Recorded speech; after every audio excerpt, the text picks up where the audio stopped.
No necesitas saber nada del viaje de chicas, estarás bloqueado hasta mi regreso. Guardé silencio. En el aeropuerto, sin aviso y sin excusas, la verdad la recibió con una bofetada de realidad que jamás olvidará. Soy investigador privado. Este trabajo transforma a cualquiera. Aprendes a ver el mundo en capas, la verdad, la mentira, lo que se muestra y lo que se oculta. Comprendes que las palabras importan menos que los actos, y que lo más revelador es aquello que alguien intenta esconder. Mi novia de 3 años, Mariana, solía decirme que mi profesión me había vuelto demasiado cínico. Lo cierto es que no lo suficiente. Creía que nuestra relación era mi refugio, el único espacio seguro donde no debía analizar ángulos ocultos, engaños o dobles intenciones. Éramos compañeros, compartíamos una casa que yo había conseguido con una década de noches interminables y misiones arriesgadas. Construimos metas comunes, un proyecto de vida, y yo confiaba en ella. En mi oficio, la confianza es la moneda más valiosa, y yo le había entregado toda. Pero los problemas comenzaron, como suele pasar, con un viaje. Un viaje de 5 días a Las Vegas con sus 3 mejores amigas, Yesenia, la cabecilla, divorciada 2 veces y siempre cazando nuevas aventuras, Carla, la seguidora,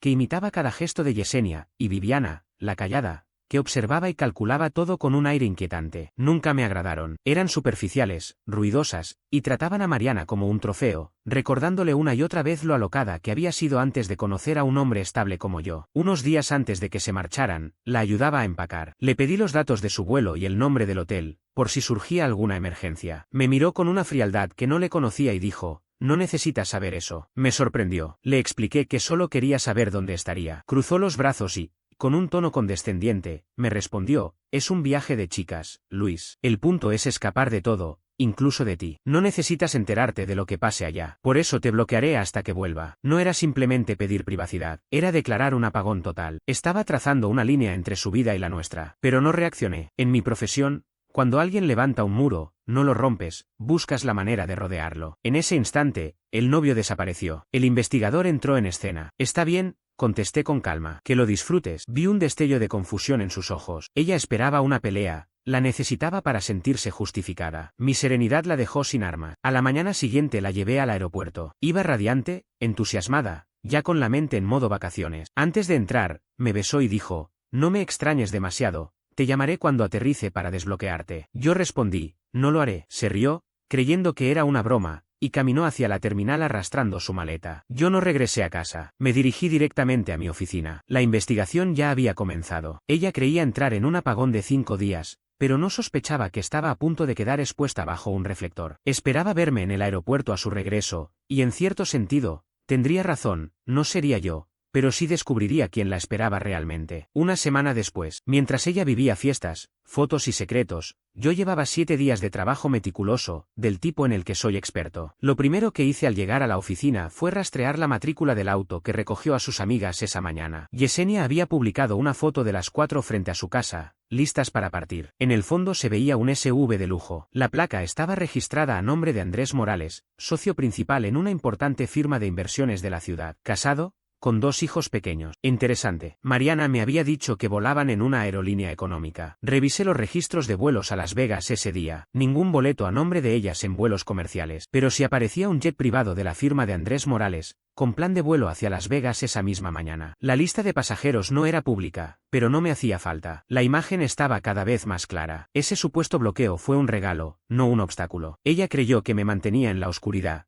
pero lo que hizo fue darme la libertad de moverme sin fingir ser el novio confiado. Sus amigas, en cambio, eran descuidadas, y en especial Carla, con un perfil público en redes sociales, se convirtió en una fuente inagotable de información. Durante toda la semana, ella fue publicando una secuencia constante de fotos y vídeos, cuidadosamente preparados para aparentar que se trataba de un viaje de amigas. Había imágenes de las 4 con cócteles junto a la piscina, un vídeo bailando en una discoteca y una selfie frente a un famoso casino. Sin embargo, los descuidos siempre terminan delatando la verdad. En el reflejo de las gafas de sol de Carla, en una de esas selfies, se notaba claramente la silueta de un hombre sentado frente a ellas en una cabaña privada. En el fondo de otro vídeo, grabado en la discoteca, vi a Yesenia inclinándose con demasiada confianza hacia un hombre que sin duda no era su exmarido. Pero el error más grande lo cometió Viviana, al publicar una foto grupal en una lujosa cena. En la pared detrás de ellas colgaba una obra de arte muy particular, un gran cuadro abstracto. Me tomó menos de 5 minutos, usando una búsqueda inversa de imágenes, confirmar que esa pintura se encontraba en el comedor privado de una de las suites más exclusivas del Bellagio, reservadas únicamente para los clientes más poderosos del casino. Hice algunas llamadas a contactos en Las Vegas que me debían favores. Un amigo que trabaja en seguridad de casinos me lo confirmó. La suite estaba a nombre de Andrés Morales, quien había estado esa semana recibiendo a un grupo de clientes. Entre sus acompañantes figuraban 4 mujeres. Una de ellas era mi novia, Mariana. Aquello no era un viaje de amigas, sino una fiesta financiada. No estaba de vacaciones con sus supuestas compañeras, era parte de la comitiva de un hombre casado y adinerado junto con sus socios. Todo el secretismo, los bloqueos, las excusas, eran simplemente una cortina de humo para ocultar una doble vida en la que yo no existía. La pieza final del rompecabezas fue también la más dolorosa. En uno de los vídeos grabados por Carla, se veía a Mariana en segundo plano, riendo, bebiendo y conversando con un hombre cuya cara no alcanzaba a distinguir. Algo en su voz me resultó familiar, así que trabajé el audio, lo limpié y lo pasé por un programa de análisis vocal de mi propia base de datos. El resultado fue contundente.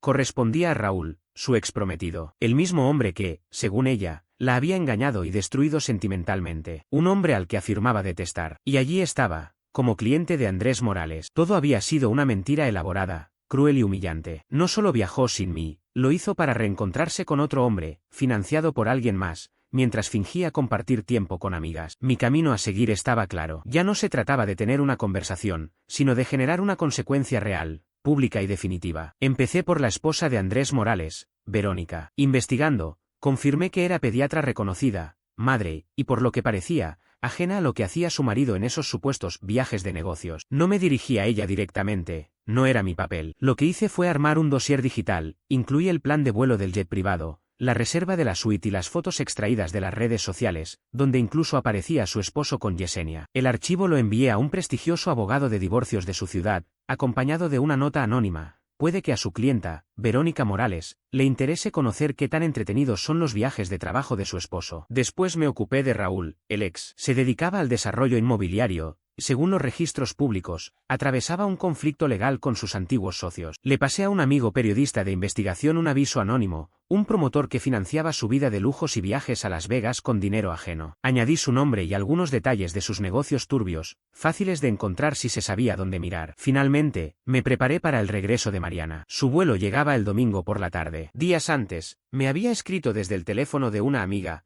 un mensaje breve y alegre: lo estamos pasando genial, no veo la hora de verte. Ven a recogerme el domingo a las 3 de la tarde. Te desbloquearé cuando esté en el avión. Le respondí con un simple ok. Ella esperaba encontrarme allí, con un abrazo, un beso y un viaje tranquilo a casa, donde intentaría contarme una versión editada y falsa de sus días en Las Vegas. Lo que ignoraba era que la realidad que la esperaba sería muy distinta. Localicé a la única persona que tenía más derecho que yo a estar en ese aeropuerto, la novia actual de Raúl. Me tomó 2 días de esfuerzo, pero la encontré. Se llamaba Paola, maestra de escuela, y no tenía idea de lo que hacía su pareja. Según él, estaba en un retiro de bienestar en Arizona, sin señal de celular. La llamé. Fue la conversación más difícil de mi vida. Me presenté, le expliqué lo que había descubierto y le envié las pruebas, el archivo de audio, las fotos, la información del hotel. Ella guardó silencio durante un largo rato. Luego vinieron las lágrimas, seguidas de una furia contenida, fría, idéntica a la que yo sentía. Le indiqué la hora del vuelo de Mariana. Le indiqué a Paola la hora exacta en la que aterrizaría el vuelo de Mariana y le propuse algo.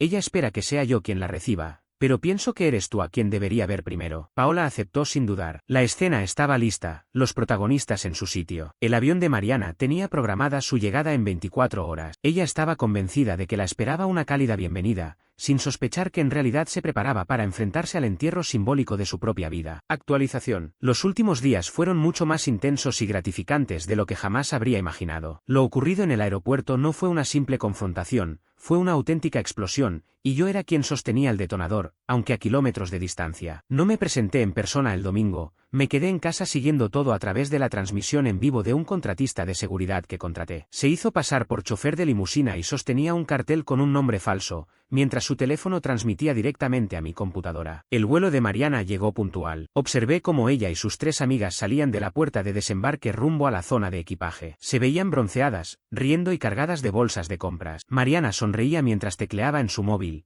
probablemente enviándome un mensaje para avisar que ya estaba allí y esperaba verme en la salida. Sin embargo, al atravesar las puertas principales del hall de arribos, la escena cambió por completo. Allí estaba Paola, serena, sosteniendo un enorme cartel profesionalmente impreso. En él se veía una foto nítida y de alta resolución que había conseguido gracias a un contacto en un casino. Era la imagen de Mariana sentada junto a Raúl en una mesa de blackjack del salón VIP, con el brazo de él colgado posesivamente sobre sus hombros. Mariana fue la primera en verla. Su sonrisa se desvaneció de golpe, su rostro se tornó pálido y se quedó paralizada. Sus amigas, que continuaban hablando sin darse cuenta, chocaron con ella. Al seguir la dirección de su mirada, descubrieron el cartel. La risa se apagó de inmediato. Paola no gritó ni hizo escándalo. Simplemente dejó que la imagen hablara por sí sola. En medio de un aeropuerto abarrotado, se creó una burbuja de silencio cargado de tensión. La gente se detenía, observaba y sacaba sus teléfonos para grabar. Mariana intentó reaccionar fingiendo que no conocía a Paola y comenzó a alejarse,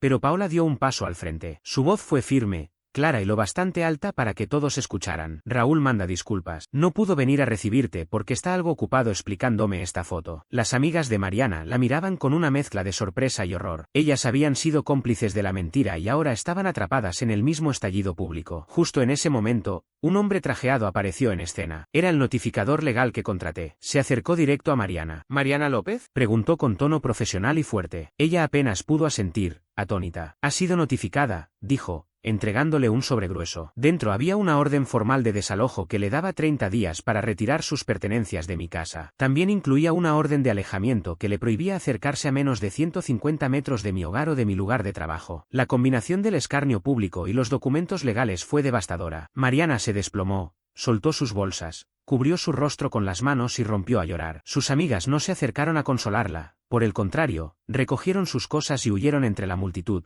abandonándola como ratas escapando de un barco que se hunde. Toda la escena quedó registrada por la cámara del contratista. La mujer segura y altiva que me había bloqueado 5 días antes ahora estaba en el suelo de un aeropuerto, rodeada de sus costosas compras, completamente sola. Las consecuencias no tardaron. Andrés Morales, descubierto, enfrentó el golpe de inmediato. Su esposa, Verónica, tras recibir el archivo que le envié a su abogado, presentó la demanda de divorcio al día siguiente. No solo eso, transfirió gran parte de los bienes compartidos a un fideicomiso para sus hijos, amparada en una cláusula de su acuerdo prenupcial que se activaba en caso de infidelidad. Andrés ahora lidia con un divorcio costoso, mediático y humillante. Su firma también revisa su posición, ya que el escándalo mancha la imagen familiar que intentan proyectar. Yesenia, la cabecilla del viaje, fue mencionada en los documentos de divorcio, lo que la involucra directamente en el proceso. Raúl, el exprometido, también cayó en desgracia. El periodista al que informé publicó un reportaje sobre sus negocios turbios. Sus socios lo demandaron y su reputación quedó destruida. Paola lo dejó y, con mi ayuda, prepara acciones legales para reclamarle compensaciones económicas. ¿Y Mariana? Su vida quedó reducida a ruinas. Sin pareja, sin casa, sin amigas y con todo su entorno dándole la espalda, no tuvo otra opción que llamar a sus padres para que fueran a recogerla del aeropuerto. Puedo imaginar cómo habrá sido esa conversación. Ahora ella vive en la habitación de invitados de la casa de sus padres, con 30 años cumplidos y su vida reducida a cero. Ha intentado comunicarse conmigo de todas las formas posibles, teléfonos desechables, cuentas nuevas de correo, diferentes vías de contacto. No respondí a ninguno de esos intentos. Mi abogado le envió una carta de cese y desistimiento recordándole la orden de restricción. También sus amistades han buscado acercarse con débiles intentos de justificar lo ocurrido. Todos aseguraban no saber nada, que Mariana les había engañado. A ellos tampoco le respondí. No me importan. La semana siguiente a su regreso me dediqué, de manera sistemática, a borrar todo rastro suyo de mi vida. Una empresa de mudanzas se encargó de embalar sus pertenencias y llevarlas directamente a la dirección de sus padres. Cambié mi número de teléfono. Eliminé por completo mis redes sociales. Para ella, y para todo el círculo en el que se movía, me convertí en un fantasma. Mariana creyó que todo era un juego, que podía tenerlo todo, la estabilidad que yo le daba y, al mismo tiempo, la emoción de una vida paralela. Lo que nunca entendió es que en mi mundo no existen los juegos, solo existen los hechos, las pruebas y las consecuencias. Ella me dio 5 días de silencio absoluto, yo le entregué un apagón para toda la vida. Han pasado 6 meses desde aquella escena en el aeropuerto. No solo el polvo se ha asentado, todo ha sido barrido, dejando un terreno limpio. Escribo esta última actualización no para regodearme, sino para cerrar de una vez por todas este capítulo y describir las consecuencias silenciosas de una cadena de errores ruidosos. Mi vida siguió adelante de una forma que no esperaba. Tras la satisfacción inicial de la venganza, me quedó un vacío. Gané, sí, pero la victoria resultó hueca. Durante tanto tiempo me concentré en descubrir el engaño en los demás, que olvidé cómo reconocer lo bueno. La persona que me ayudó a recuperar esa visión fue Paola, la exnovia de Raúl. Después del incidente en el aeropuerto seguimos en contacto. Ambos habíamos sido víctimas de la misma mentira y, curiosamente, en esa experiencia compartida encontramos consuelo. Empezamos con un café, luego vinieron las cenas. Conversábamos de todo, menos de lo ocurrido, trabajos, familias, aspiraciones. Descubrí a una mujer cálida, con sentido del humor y una fortaleza admirable. Ahora estamos saliendo. Es algo pausado, cuidadoso, pero construido sobre una base de absoluta honestidad. Es lo más real que tengo en mi vida. Mientras tanto,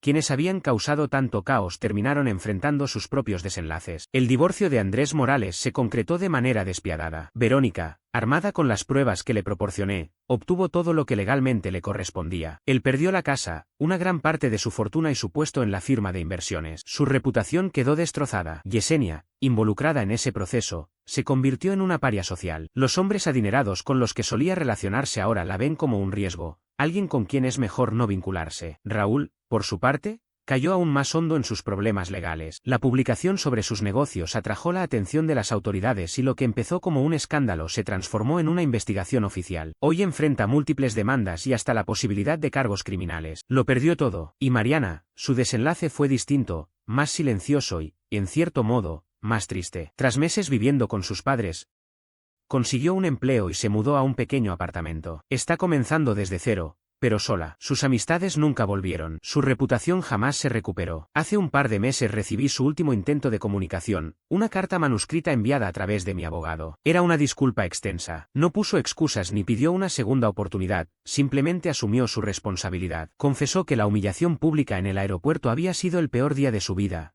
pero también el momento en que finalmente se vio tal cual era, alguien que valoraba más la atención de los demás que el amor verdadero de una sola persona. Decía estar en terapia y aspirar a convertirse en alguien de quien pudiera sentirse orgullosa. Terminaba el escrito reconociendo que no esperaba perdón, pero que lo lamentaba sinceramente. Leí la carta con calma. No sentí ira ni satisfacción, solo una especie de alivio, como si al fin todo encajara en su sitio. Estoy convencido de que su arrepentimiento es real, pero también de que hay heridas que no cicatrizan nunca. Hoy no pienso en ella ni en lo que pasó. La diferencia es que ya no cargo con ese peso. He aprendido a mirar hacia adelante. Mi vida está en orden, tengo un negocio sólido, una mujer en quien confío y, sobre todo, la tranquilidad de saber que establecí límites que jamás volveré a permitir que se crucen. No necesito muros invisibles ni recordatorios de lo ocurrido. Lo que tengo ahora es mucho más simple y valioso: paz. Esa es mi verdadera victoria.